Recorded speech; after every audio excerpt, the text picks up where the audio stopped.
సాక్షి రాసిన ఈ వార్త నిజమైతే మాత్రం చారిత్రక తప్పిదమవుతుంది. పప్పు బెల్లాల్లా మెడికల్ కాలేజీలు అంటూ ఇందులో ఒక ఆల్రెడీ కన్స్ట్రక్షన్ అయిపోయినటువంటి 47.58 ఎకరాల పులివెందుల్లోని కాలేజీని 4,700 రూపాయలకి ఏడాదికి లీజుకి ఇస్తున్నారట. ఆల్రెడీ పూర్తి అయిపోయినటువంటి వాటిని అట్లాగే అన్ని మెడికల్ కాలేజీలు ఒకేసారి 17 మెడికల్ కాలేజీలోకి అయితే వాటిటన్నిటి తీసుకెళ్లేసి ప్రైవేట్ వాళ్ళకి ఇస్తున్నారు. ఇది నిజమైతే ఇంతకంటే దుర్మార్గం మరొకట్లేదు. ఏ ప్రభుత్వమైనా ప్రభుత్వ మెడికల్ కళాశాలలు పెట్టాలని ప్రజలు కోరుకుంటారు.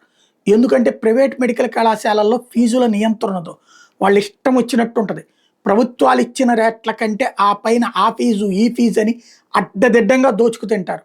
ఇంకోటి ఫీజులు తక్కువ ఉండేది ప్రభుత్వ మెడికల్ కళాశాలలోనే. అలాంటి ప్రభుత్వ మెడికల్ కళాశాలలు రావడమే అరుదు.